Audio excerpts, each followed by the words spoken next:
It's the Happy Families podcast. It's the podcast for the time-poor parent who just wants answers now.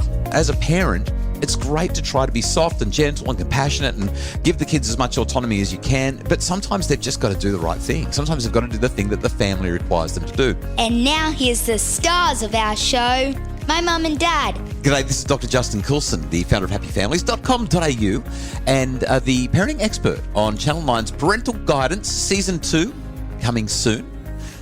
Here with Kylie, my wife, of our 6 kids, parenting podcast partner. You've got a bit of a bounce in your voice today, bit of a pep. Well, I'm home and I'm really happy about it. So this week I've had pretty much the whole week in New South Wales, been in Sydney. On Monday night I was with the Parramatta Diocese, the Catholic Schools Diocese of Parramatta, talking about teenage girls. Tuesday night I was at MLC in Burwood. I spent Wednesday night at Ravenswood, very, very nice school on the North Shore of Sydney. Also been having meetings. Lots of meetings with Channel 9 about the upcoming season of Parental Guidance. I just feel good. And now I'm home. I get to be with my family. And why wouldn't I be smiling? I'm with you.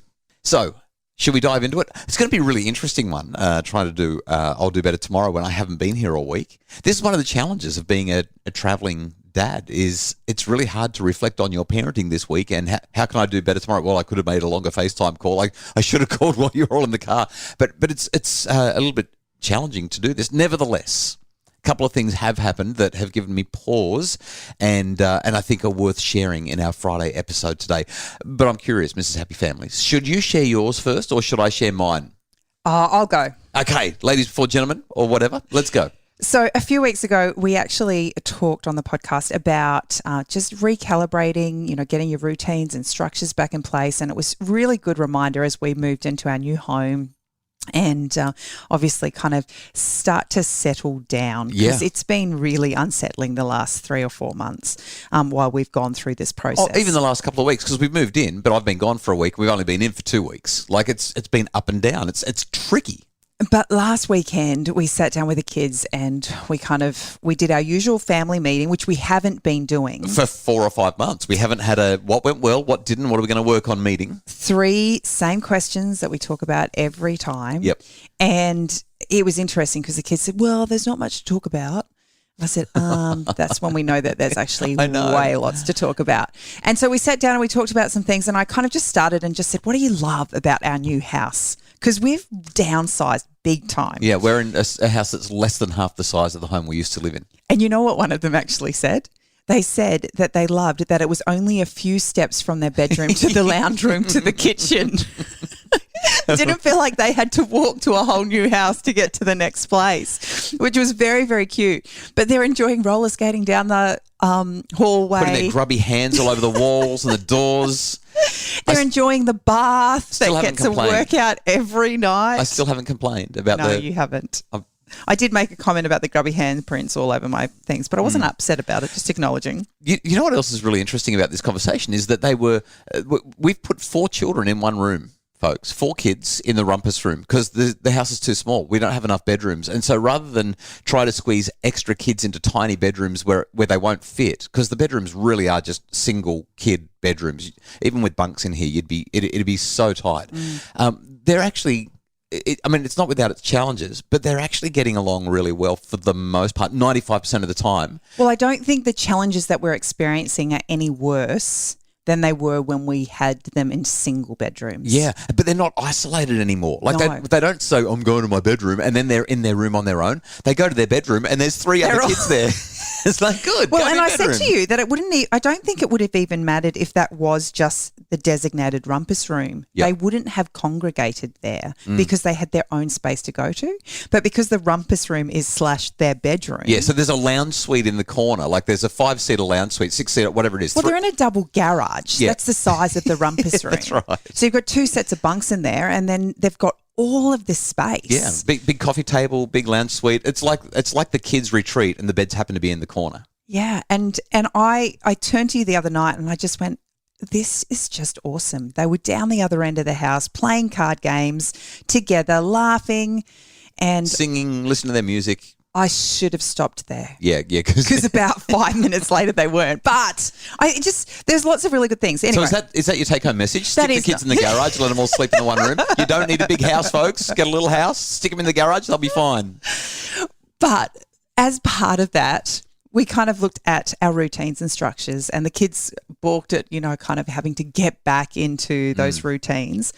But one of the things that has been really important to me has been having my routine in the morning before the kids even get out of bed, getting up and going down to the beach, watching the sunrise, having some, time to myself, do a bit of meditation. And because we've had so much rain and so much kind of movement in our lives, I haven't been able to do it as much as I'd like to. So even though we had a really, really big weekend and I was exhausted come Monday morning, I decided that I was just going to get up and I was going to do it. Yep. We don't live 300 metres from the beach anymore now that we're not on the Airbnb. We're actually about a kilometre away.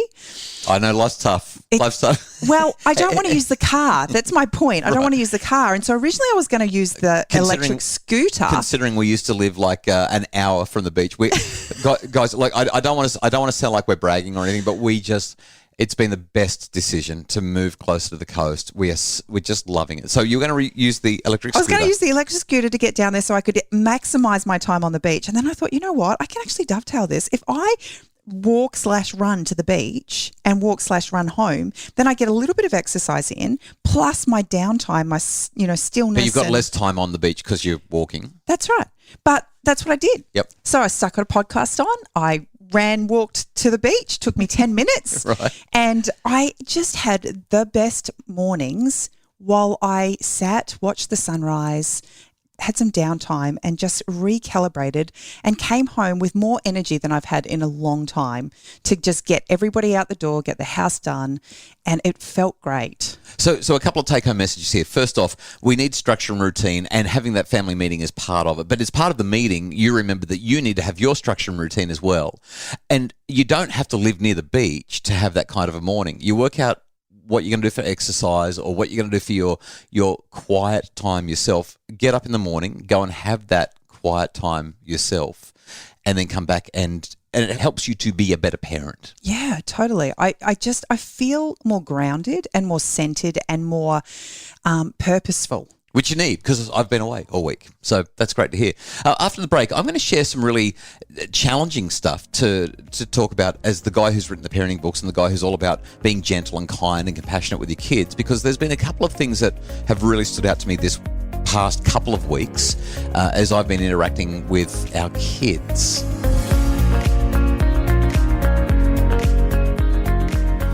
Between 15 and 20% of teens have anxiety. Anxiety is one of the leading causes of mental illness in our children. And as parents, we want to know, where is it coming from? Can we stop it?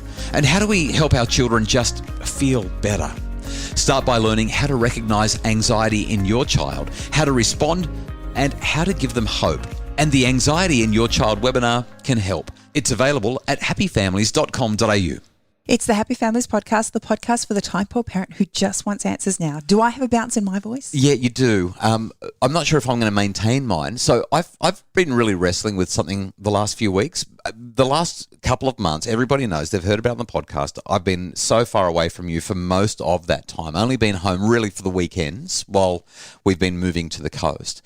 But over the last couple of weeks, because I've been around a lot more, I've been more involved in the morning routine, getting the kids out the door and that kind of thing. And I've encountered all of that opposition from the kids. I don't want to brush my teeth. I don't want to put my uniform on. I don't want to go to school, all that kind of thing.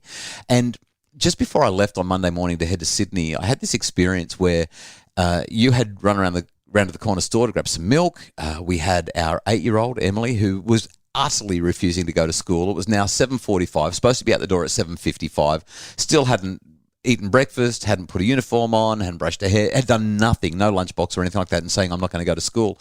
And I did all the right stuff, the stuff that I write about in my books, the emotion coaching and the compassion and the gentleness. I did all the stuff that you're supposed to do. And all she did was tantrum and chuck a wobbly, and she was just horrible, like really, really horrible. And so I kind of just picked her up and I said, I know you don't want to do this, but today's a school day and you're going to have to go to school. And I basically gently, very, very, and I mean, you walked in as I was doing it. I was being really gentle, but I really gently pulled her clothes off while she was screaming and fighting and trying not to allow me to take anything off. And I put her singlet on, and then I put her dress on, and I kind of just helped her to get dressed in spite of herself and her opposition. And then you came and took over from that, and I went and got her breakfast ready, and turns out she was pretty hungry, which was part of the reason she was tantruming. But it was just that experience of whether your kids want to do stuff or not, sometimes they just have to do it. And you don't have to get angry about it. You don't have to stomp your feet and threaten. You don't have to wrestle them and fight them and, shake their arms until their clothes come off. Or you don't have to do anything violent or physical. There doesn't have to be any big emotion. I was totally calm the whole time. I was even apologetic. I was saying, I'm really sorry, kiddo. I know you don't want to do this. Can you just lift up your hand? I don't want to pull this over and stretch it or hurt you. Let's do it gently, but can you lift up your arm? And she was refusing. So bit by bit, very gently, it took 5 times longer than it needed to, but she had to do it. And it was my job to make sure that she did it. And ultimately, she did. She left for school 15 minutes late, but she was ready eventually, and she went. And I just wanted to emphasize, it was the same a couple of days previous. We were going somewhere. She didn't want to go. She was on the floor going, oh, I can't do it. I don't want to do it. Really, really having a big sad. And I lifted her up, and she didn't want to be carried. So I put her feet on the floor, put her back to me, and I just kind of walked while I was holding her under her arms, sort of around her shoulder sort of thing, just gently, no emotion, no aggression, none of that sort of stuff, but just, you know what, we're going in the car. We've got to do this. And I want to emphasize, as a parent, it's great to try to be soft and gentle and compassionate and give the kids as much autonomy as you can, but sometimes they've just got to do the right thing. Sometimes they've got to do the thing that the family requires them to do. And that's my I'll do better tomorrow. Do it gently, do it kindly, but they've just got to do it sometimes. What you don't actually know is that before you had that experience, I'd had exactly the same experience just trying to get her out of bed. Okay. I left her for a little bit because I know what it's like when you want to get, when you're getting up and it's cold outside and your bed's nice and warm, and I gave her snuggles and, we talked, and then I tried to coax her out and she wouldn't come out. And so it was just one of those mornings. It really was. But it was the same thing. At one point I kind of just said to her, I know you want to be in bed, but it's actually time to get up. I can help you get dressed while before I go and get your breakfast, or you can get dressed and I'll go and go get your breakfast. And she just was refusing to get out of bed. So at one point I literally just kind of, again, gently, I just picked her up and I said, it's time to get out of bed. And I got her out of bed, put her on the carpet, and she ran off screaming. When I found her, she'd gone and climbed onto the lounge and hidden herself under a blanket. Problem with having the lounge in their bedroom now. So anyway, that's the main thing that I wanted to share for the I'll Do Better Tomorrow. Before we wrap up, though, 2 other quick things. First of all, Top Gun, Maverick. Got to go see it. We went and saw it about a week ago. How much fun was that? Well, I don't know if you know this, but we're actually going to see it again tonight. Oh, well, are we really? Why are we doing it tonight as well? What's the deal with that?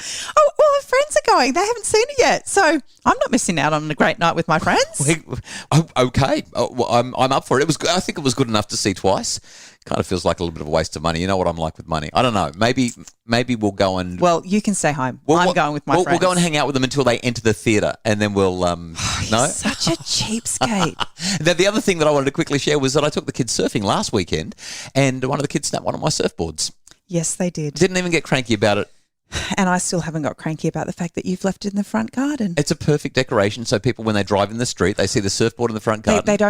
They can't see that massive 5 that's like almost the size of an A4 piece of paper.